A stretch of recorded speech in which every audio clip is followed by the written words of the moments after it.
Hey everybody, I just wanted to make a video tonight kind of posing this question that I was wondering earlier. It's just this question that popped in my head. Um, I was wondering if I would rather go, like hypothetically, if I could either have um, supposedly like the dream partner go my entire life and have this like dream marriage, like dream relationship. And if they were, say, like a serial cheater and they had been unfaithful throughout their entire relationship, like nonstop, um, like just a serial, just dirty dog cheater, would I rather know the ugly truth and have like my dream, otherwise dream life shattered? Or would I rather just die being blissfully ignorant, just so I can keep this otherwise perfect, right? Like if there was this ugly truth that would like ruin your entire perception of your reality, would you want to know if you could keep, you know, that that illusion of greatness going, And it's like I know that, I mean, I've always been like a truth seeker. And I know I would rather have the ugly truth, but if I'm being honest with myself, I do kind of have to wonder, because what's wrong with being blissfully ignorant? If you are blissful, if you could go hypothetically your entire life and have what you wanted and have all this happiness, all you would have to do is not know this thing that you don't really want to know because it would ruin everything else, Um, so even though I would rather know the truth and just take it from there, I have to, like I say, be honest and saying it's not an easy decision when I really think about the effects of both, um, and I can't blame anybody who does want to, just keep on keeping on. But I have always been a seeker, even like as a child growing up in the church, it wasn't for me, but I always kind of had like this existential, like, you know, mind where I was trying to like get to the bottom of it, like, well, what is it though? I mean, I wondered, like, man, all these people, hundreds, thousands, millions of people throughout human history have believed in something like spiritual and felt this, like, felt or seen or experienced or had this knowing of this, omnipotent power of, like the all of everything. Like, are they all wrong? Are they all crazy? Are they all delusional? Is it like just as simple as wishful thinking throughout the history of humanity? I always wanted to know, get to the bottom of it, And for a long time, I didn't understand what Samuel L. Jackson really meant in Pulp Fiction. I've mentioned this before. When I first watched Pulp Fiction, I didn't understand it when he said, God, one of the greatest movies ever.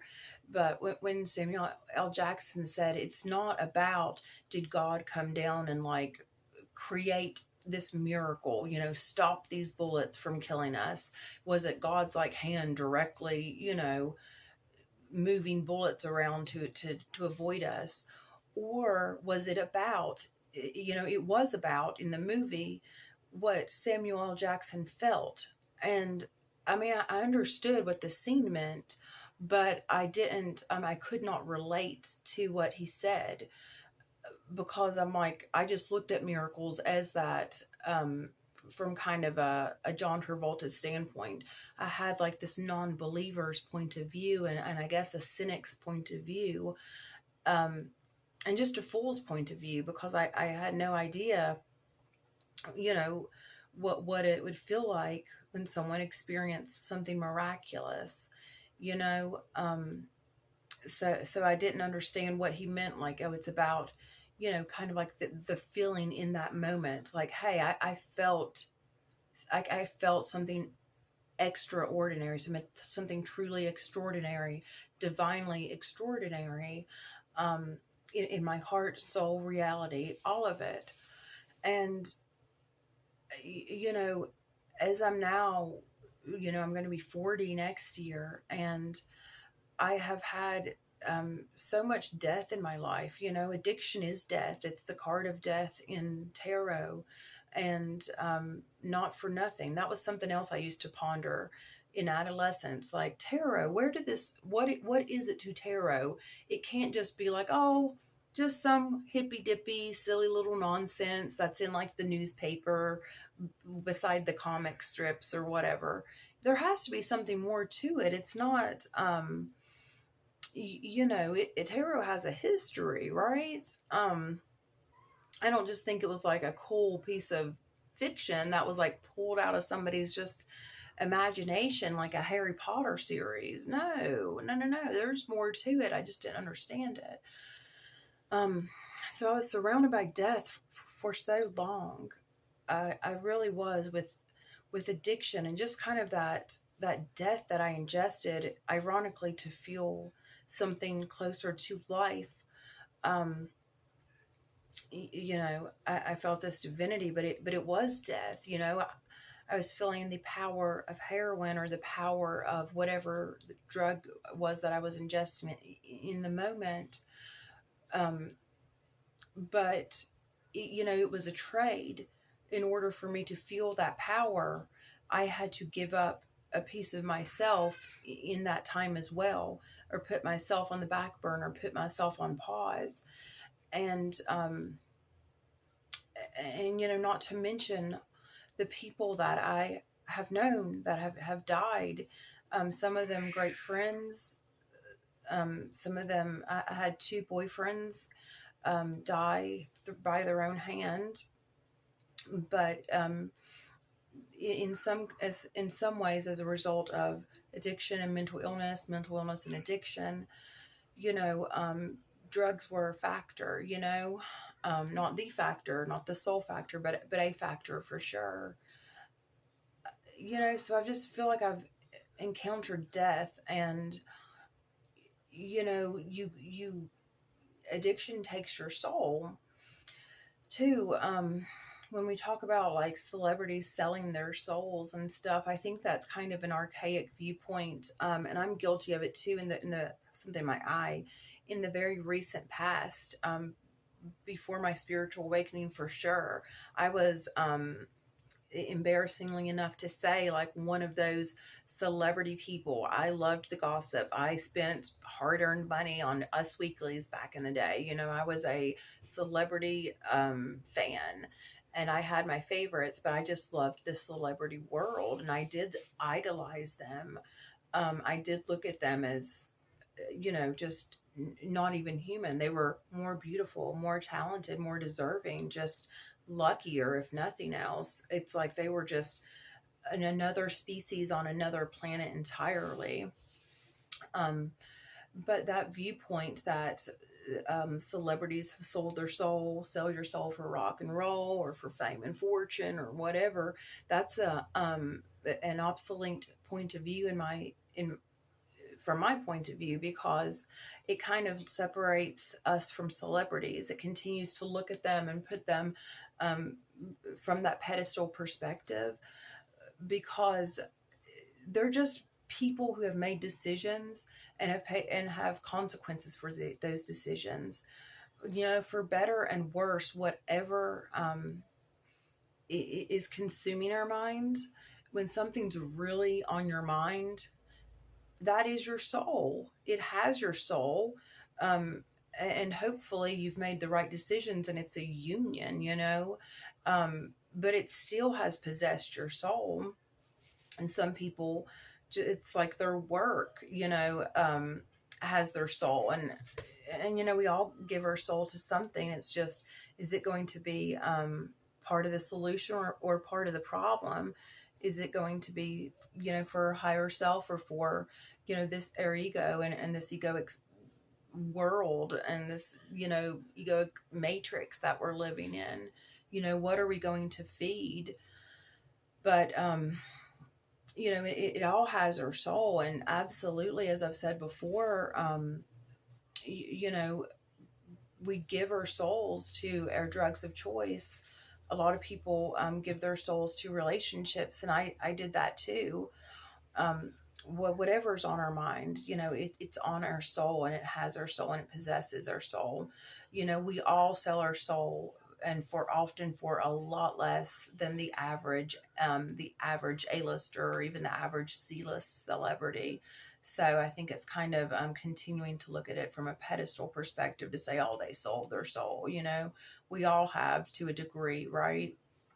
Um, Kind of like the saying, the road to hell is paved with good intentions. Um, that's true. So we all kind of have given our soul to allow evil to prevail in this world for so long, because it was best of intentions. We didn't know what we didn't know, but now that we have this knowledge in the palm of our hand, just a click away, it's a thought away, really. We have to think the thought, be like, is that connected? Oh shit, let me do very minimal digging. Here's the knowledge in the palm of my hand. As a matter of fact, yes, it is connected. This is the information age, the age of Aquarius that we're entering into for real. And so saying like, oh, best of intentions, on one hand, it's inexcusable. It does not work anymore. No one can claim ignorance or say they didn't know. The writing's on the wall, and we are at a point in history where we are like forced to acknowledge that writing. And what if we choose to like continue to bury our heads in the sand or turn a blind eye? That's always been our decision, and we're going to have to pay the consequences for all of our decisions. But I think it's a lot harder to kind of fake that ignorance just so you can kind of happily skip along and maintain the status quo,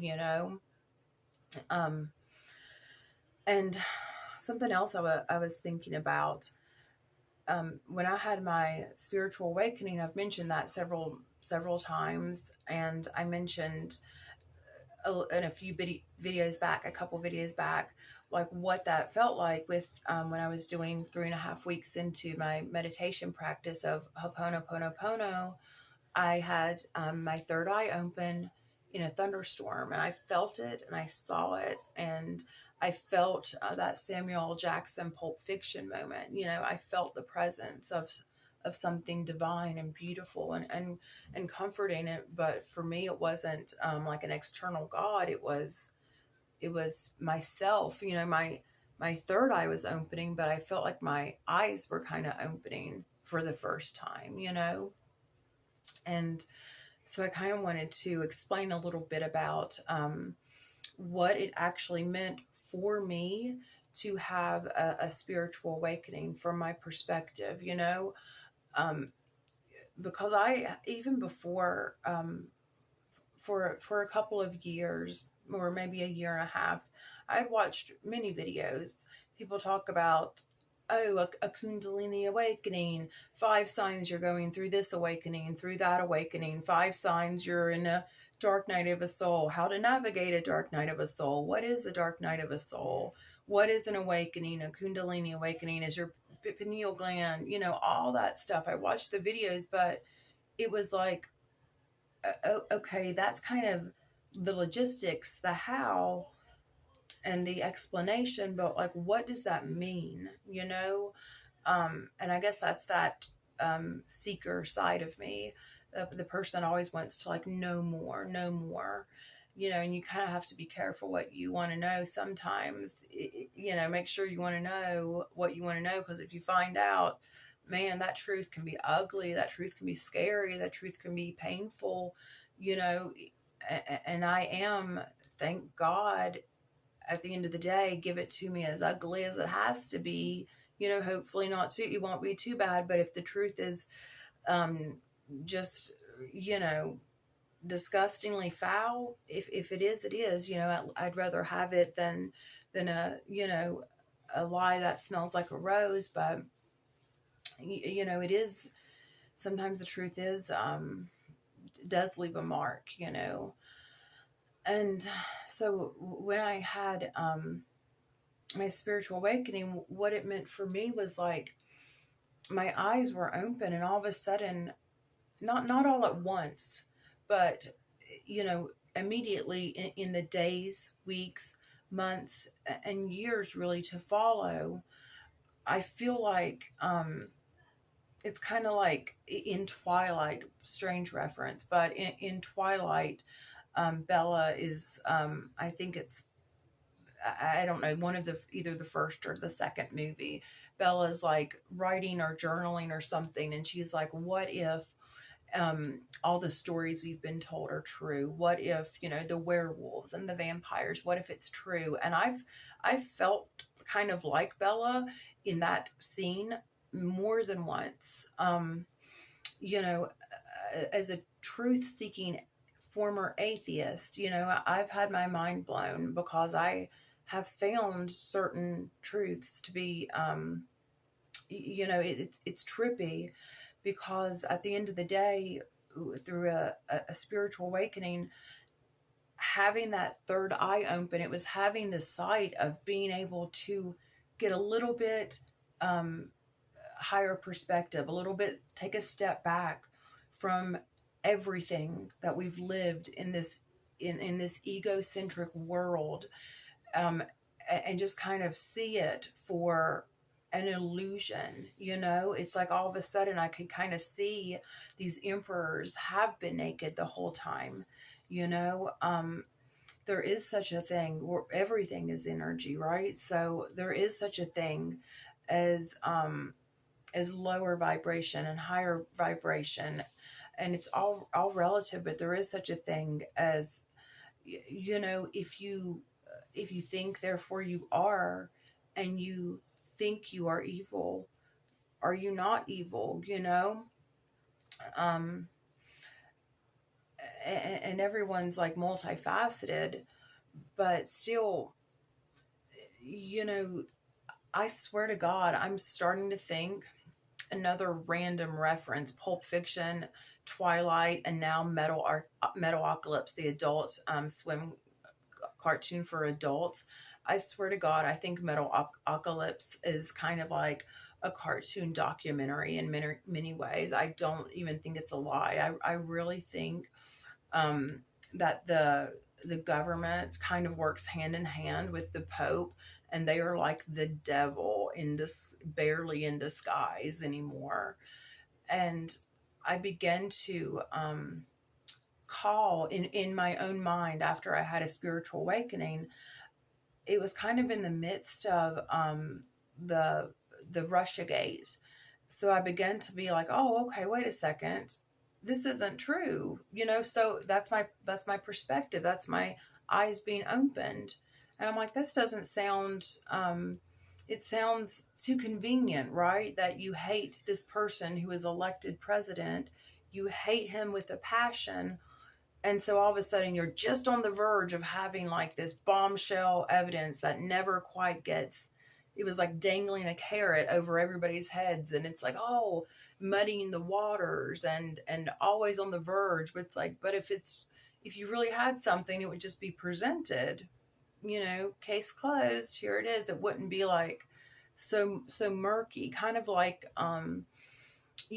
weapons of mass destruction back in the day, which I knew that was bullshit. But here's the thing, because I am a lifelong progressive. I'm progressive minded.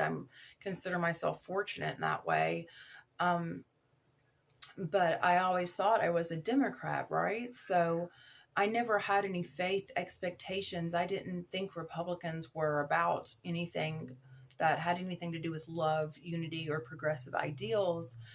But to see, oh man, they're one and the same.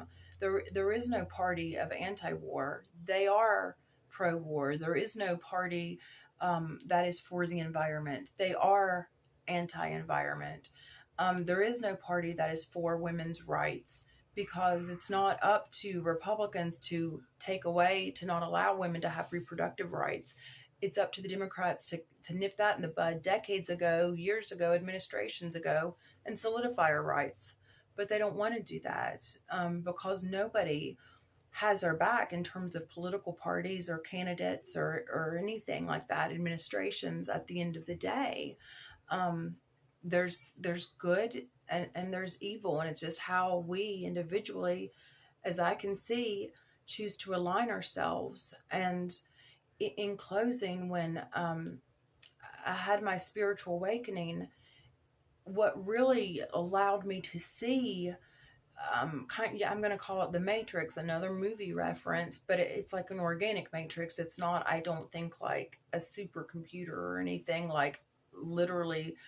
I think it's more organic. It's life, it's the universe. But anyway, an organic matrix, so to speak. And I could see how I was walking through my avatar, and how we're like our egos, and how we're kind of taught to live through the ego and constantly be lusting and comparing and coveting. And um, I began to take a step back and see the external, only because with my newly acquired sight, third eye, mind, heart, and soul sight, I began to see myself for the first time for who I was, which is,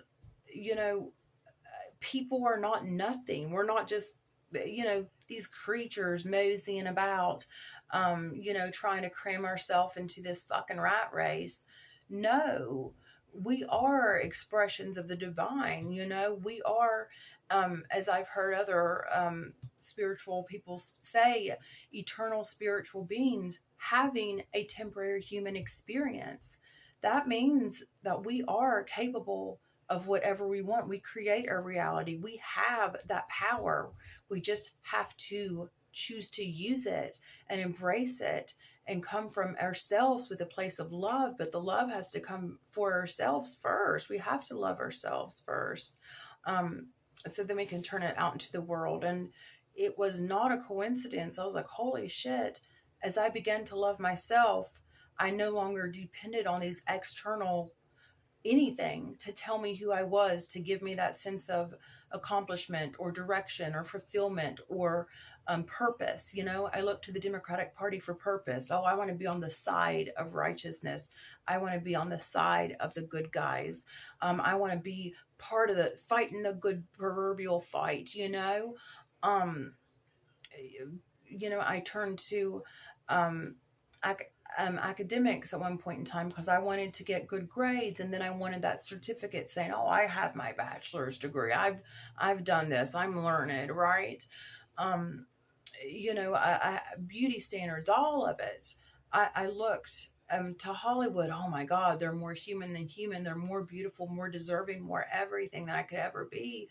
And then once I started to turn that inward and fill myself up and see myself as, hey, I can do whatever the hell I want to do. I am not beholden to any of these bullshit, artificial, naked ass emperors. I am beholden to myself. And let's flip this around. Like, these started to fall like dominoes.